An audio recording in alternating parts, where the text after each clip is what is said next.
Waiting for the Light was the first feature film I was in, so you're right. And to work with Terry Garr and Shirley MacLaine would have been amazing, except they weren't in my scene. However, I did get to meet them both. So I was only 10 years old. I didn't even realize the gravity of how big it was to be in a feature film with these name actors. I had never been on that big of a set. I'd done some commercials before, and I'd auditioned a lot. So when we showed up on set, I had a trailer with my name on it. I mean, mind you, it was like a piece of paper, and they put it on, and then probably when I was done, they definitely switched it out. But it just, I geeked out.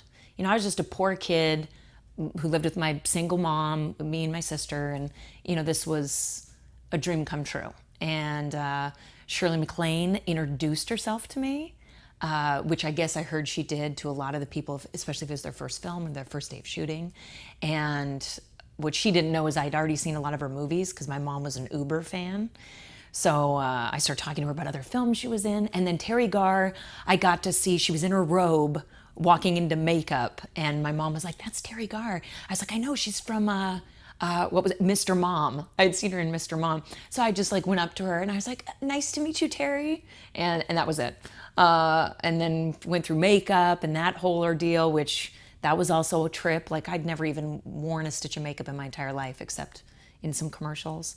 So it was a blast, and the director loved me, and he made a point to say to the crew, "This is that little girl who blew it out of the water." And I had 5 lines, which got cut down to 2 lines. So, it's one of those experiences that I stayed humble. I loved the atmosphere of being on a set, and that's when I knew I got to do more of this. Except what they all didn't know is deep down in my little dark heart, I was craving to be in horror films. I'll leave it at that.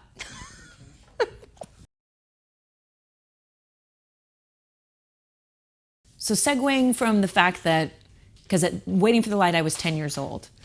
So go a couple years before that. My favorite movie of all time is, favorite horror movie, but really still my favorite movie, is The Serpent and the Rainbow. And I saw it when it first came out. So I was a kid. And I realize now, I was like, how did I get my hands on all these films? Because another one, close second, but by far my favorite vampire film, is The Hunger, which we owned on Laserdisc. So yes, I just dated myself, but get over it. And I am a woman who was fortunate enough, by the time I was 8, my mom married her now wife of 30 years, a young girl with 2 moms. And I used to think, God, they have the coolest taste in movies. But now I realize, Susan Sarandon and Catherine Deneuve, hello, and David Bowie. So The Hunger, loved it. But Serpent and the Rainbow changed my way of thinking as an actor. And I was really young then, but I was already doing some plays when I was 7 and 8. And as you know, Waiting for the Light by the time I was 10. And what came after Serpent and the Rainbow were all the Freddy Kruegers. So I was watching those when I was 7, 8, 9, 10, and I loved them. And what I loved about Serpent and the Rainbow, which completely inspired me, was Wes Craven. And I had no idea that he was also Freddy Krueger. I mean, that he had directed both. I didn't know. I was a kid. I didn't know, you don't look at IMDb credits. I don't even know if IMDb was a thing then. So to find out years later, I was like, oh my God, Wes, right? He's the key. But the fact that Serpent and the Rainbow was based on true events, I loved that. And I thought, I want to do a film that's scary, but based on true stuff. And then when I saw Freddy Krueger, I remember on the cover, when it really started, it turned into a phenomenon. I mean, it was just huge. And I saw this amazing interview with Wes, and then I saw the cover of a magazine was Freddy Krueger, full on, right? And then next to him, this really handsome, older gentleman. I was like, well, who's that normal-looking guy? And it was the actor. It was Robert. And it was like, oh, I knew he wasn't real, but I got to see, and they had this whole article about all the makeup they put on him. And so for this kind of a genre, what truly inspired me were those 2 gentlemen. I said, my goal is to be in a movie where I can be like something like a Freddy Krueger, where I can sit in the makeup chair for hours, because he talked about hours of being on set and how once he got his glove and the knives and like how he transformed. And I remember, I don't know how many of the films you've seen, but the pizzas with the little faces of and him eat, and I just loved it. And Johnny Depp, you know, even though I didn't know him as Johnny Depp then, you know, the bed and the blood shooting up into, and I was such a sick, dark-minded little child, but in a good way, because it just opened up a creative side of me that I think what thrillers and the horror genre does, if you don't let it scare you, but embrace it as a reality, and like what kind of storytelling you can do from that. So I started writing. This is way before even Waiting for the Light. I was 9 years old, whatever grade that is, and we had to all write a story, and then some of us would get chosen, and we got to go to a local radio station, you know, place here, or studio here in Seattle. I went to Summit K through 12 Alternative School of the Arts, so I was there all the way until graduation. And my teacher loved me. I'll never forget her, Kathy Simoleon. And she chose me. And, you know, no one else read them. The principal didn't read them. It's like, cool. And everybody was doing like Golden Fish and Oh My Happy Family and like all these princess stories and dragon stories. And, and get to the point, Angela. So I get in the studio and I start recording. And I still have the cassette tapes again. I'm aging myself. And the story like starts out, and it's like the halls of Summit, which was my school, and the blood that rushed through the floors of all the children and all the teachers scraping their feet through the warm blood of the murdered children and it was like all about all the children in the school were dead and being tortured, but that I was alive, and I was walking down the steps trying to find other surviving children. And I remember the guy on the other end recording just kind of like looking at this 9-year-old like, what the hell? And then I remember there's a part in it about me opening this chamber door that was off of the gym, because I hated the gym. I skipped gym all the time. And the chamber door, you opened it up, and it was a torture room where there were just tons of kids strapped on torture devices and teachers like sitting on kids on a bed of nails. And I mean, really twisted stuff. And I thought, how creative. Like, I'm being so creative and cool. And they ended up calling my mom into school. But later, that teacher, Kathy, she told me, because she stayed teaching at that school well until I became a teenager, she said, you were one of the voices that was true. You were speaking from a true place. You were writing something that came to you, and you didn't think about what other people think, and you just, it was something you wanted to share. It's something that you told me, it just came to you, and you couldn't stop writing. You jotted it down on the paper. She said, that's an artist. So after that, I just told myself, when I do projects, I want it to be something that connects with me and never become that celebrity, because, you know, then I'm like, what if I become a celebrity? But I never wanted to be anything, an artist, celebrity that does things for other people. And I found an interview where Wes said the same kind of stuff. He loved the stories, and may he rest in peace. I'll get emotional. He was an artist. And you could say that he picked those genres because, well, that's clever, it can really sell. But he didn't necessarily even know that A Nightmare on Elm Street was going to become what it became. But he's like, this is what I want to create. This is the storytelling I want to do. And it was pretty twisted, man.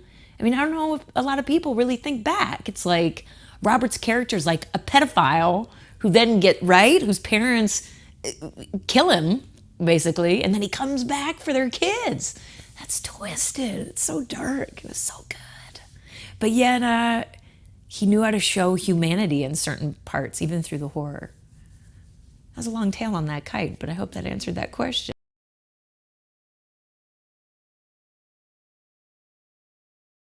So there's whatever this accent is. I don't know what that, I'm born and raised Seattle, but my whole family is New York.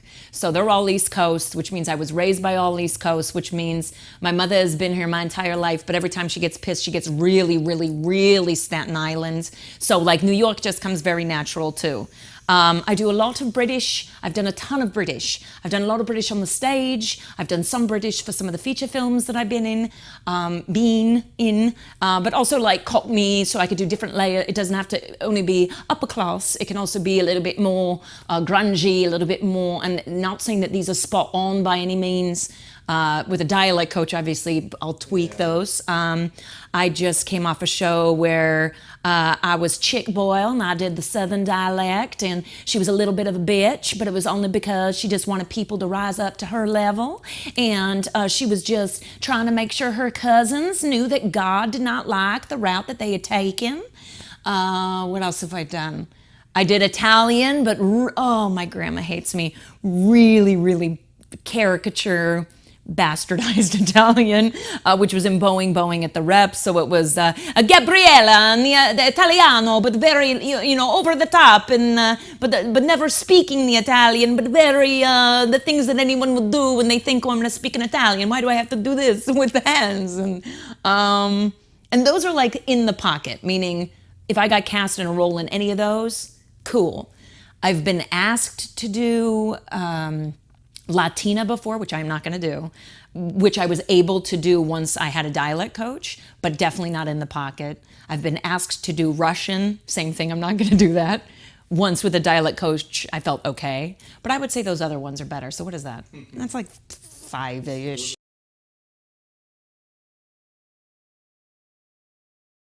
Yes, I really, really, really would like to direct. I've directed 2 films so far, but they were with, they were with kids.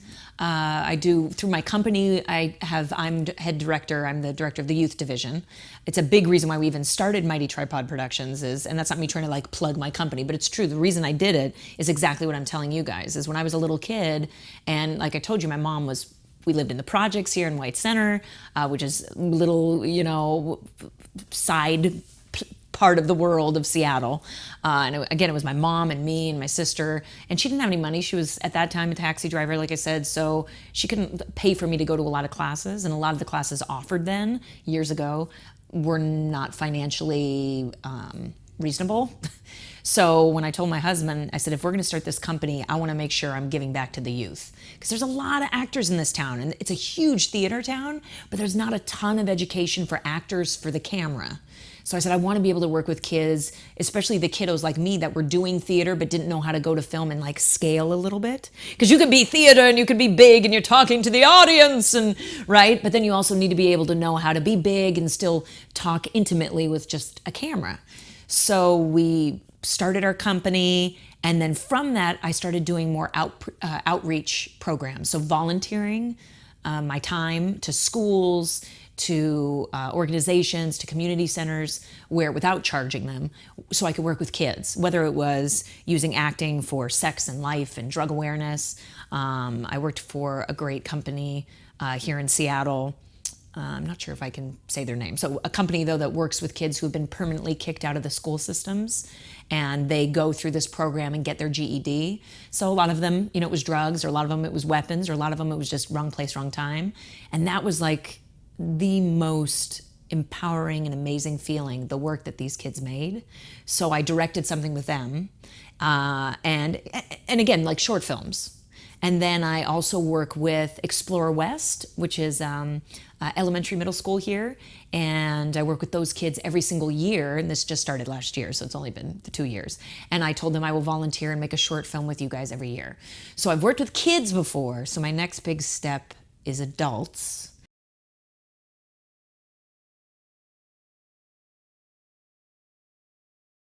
What some people may not know is this feature film was given birth from a short film called Together Forever. So it was my first time working with Chris and Lindy, and the short film Together Forever is about Robin and Jenna, and it's just a beautiful, it's almost like one of those voyeuristic films where it's just like a day in the life of these 2 women. And that being said is, yes, these are lesbians, but what was great is Chris and Lindy made it very clear, Chris and Lindy, when they called me to say, do you want to be in the short Together Forever? And it's these 2 women, and it's all about Robin, my character, who's just trying to find the perfect time to propose to her partner. but it never was like, this is a lesbian film and we're gonna make it because it's a lesbian film. And it was never any, it was just about, this is a story of these two people in love. So what happened after Together Forever is it went viral. And I think it shows, I mean, viral, like we're over 2 million views. So I think it showed the importance of how many people want to be able to see themselves. So for me, when we went viral, Chris and Lindy thought exactly how I felt. They said, you know what? I want to continue telling this story. There was no question in my mind when they said, do you want to make a feature of these two women? It was, oh yes. So when they came to me with the twist, because they know I am a thriller horror movie fanatic, they said, so we're thinking we're going to kind of go with this paranormal horror or thriller twist. Still the women. So, but again, not a lesbian horror film. It just happens to be, it's about these two women and it's leading up to their wedding day. So they kind of connect. So it's Together Forever. You got the proposal, which, if you guys look online, if you look at the YouTube, look it up. There's like people are like, I'm crying, I'm sobbing, or people are like, oh, so cute. Or somebody said I look like Rashida Jones. I love you for that. I love you. And I wrote them personally. But so when we did Brides to Be, it was something that really excited me because that's a challenge to make a narrative drama into a narrative thriller, into this narrative thriller based off this beautiful romantic short. And it was by far one of the most challenging films I've ever been in. And maybe not for the reasons people think, but Robin, I don't want to give anything away because the premiere is coming up June 17th. And then I believe they're making it available July 1st for people to go online and see it. But I will just say this, is there are things that start happening and a lot of it is attacking my character. So I had to do a lot of, and that's what acting is, obviously as we've talked about, Robert was really not Freddy. Therefore, when I'm sure they were rolling, somebody's screaming when scary Freddy Krueger's coming and then cut, and maybe Robert would like say something clever to them and they could all laugh. So these were those moments that I couldn't do that. I needed to stay in the zone. So if it was a day I knew that I was being possessed or I was screaming or I don't want to give away too much, but there was a lot of things that you guys will see that I just had to stay in the zone in between setups. So it really emotional. I'd come home and we shot nights. So we're talking 4 p.m. to 4 a.m. So I'd get home at 4 a.m. and just go to sleep. So I barely saw David, which was probably good. So I just kind of stayed in Robin's head for that time. God, did we only shoot a week? We might have shot a little longer. Maybe it was 12 days. I don't remember. It was all a blur. But we shot in this great mansion here that is supposedly known to be haunted as well. So what my acting coach, Steven Anderson, always tells me is dive into your fear. So I remember walking into the scariest part of that mansion, which nobody shot in because they said that's where they've seen the ghosts of the people who had passed. And I would go in there in character. So Angela is Robin, Robin is Angela, because as a coach and an actor, I believe you can't separate the two. When people are like, you become and then Angela's gone, it's like, personally, I don't believe that because it's me. It's my body. It's my voice. I'm the one who has to go home and like get a chiropractor and a massage session for a month after from crying. So they've got to be one and the same. So I think for me, how did it change me? It ended up actually just opening up a lot more of the facets that Angela Dimarco has had, but maybe I've hidden. And I didn't go like full Val Kilmer, Jim Morrison in the Doors situation, because I heard he really went into it. But I went a little, things messed with my head a little bit during that filming. Like I really let myself dive into the sorrow, because that's basically what Chris and Lindy wrote. It's beyond the paranormal and the supernatural that they create in the film. It's also about what would happen if you let your fears take over. And so I think Angela, was letting a lot of my own stuff percolate and I didn't even realize it. So that was like, after I shot filming that, I needed a while. I needed a lot of nachos. I believe in a lot of nachos. Probably a lot of wine, a lot of nachos, and a lot of gaming nights. I think I was just like, I just need to like unplug and like avoid society for a while and get back. But what I learned about Chris and Lindy, and I'm not just saying this, it was unbelievable to work with them on a totally different genre for them. because I've told them about my first, which I didn't get to tell you guys about, the first feature film I did, the first horror film, which like made my dreams come true. And it was a, B level or whatever you want to call a horror movie, meaning we had the T, we had the A, we had a lot of T, a lot of T. Lots of blood, but because of the Freddy Krueger little girl in me, it was called Hollywood Kills. I got to have my chair, makeup chair of 5 hours. And I had 56 needles put into my body, not real, but put in. And it was something we had to do for 3 days out of the full shoot. But then I also had the day they did the full casting of my face that then turned into them putting on my fake eyelids, which then got cut off. So we had that. And then we also had the day where they did the full face of when Dominic Keating, who played the villain in the movie, put needles through my eyelids to make my eyes stay open. So I had to watch as he killed my loved ones. And this was like, that was a dream come true, like the Freddy Krueger dream come true, that like, I want to do something like that, where it's like all the makeup and all the stuff that you're like, that can't be real. And I want to be on the other side of it. And I got to do that. And that was with Dominic, and we had such a blast together. And Zach Ward, he played such a slimy, dark character in that. And I got to like pick his brain about films he's been in. And so for Brides to Be, and I think I said this in an interview I did for them when we first wrapped, they gave me something I had no idea that I also wanted, was the whole other element of what a horror film can be, which is the psychological. So you're not showing the practical stuff, the needles and the blood and the blades coming out of your hands, which are badass and I still love, or the fangs. But what is it if you have to just see an actor go through something physically and emotionally, and how twisted is that? So that was a huge challenge for me, and now I'm addicted and I want more. I'm so addicted. It reminds me of one of my favorite actresses, Sissy Spacek, when she did Carrie. Mind you, she was covered in pig's blood, but before that, it was all about her. You were watching her go through what she was going through just by what she did as an actress. God, she's phenomenal. I want to be the Sissy Spacek of my generation. No, don't put that on. Or you can put it on. Have you seen Bloodline? Okay, now we're totally getting off subject. Oh, it's so good. So that for Brides to Be, I hope I answered that question. It has completely fed a whole nother genre of horror and kind of role that I didn't know that I wanted to dive into, and I cannot wait for the next one. I have somebody who says they're writing me one, so we'll see. Anyone else? Go ahead, I'm ready. Or a good vampire script. That has not been yet fulfilled. So until then, I'll write my own.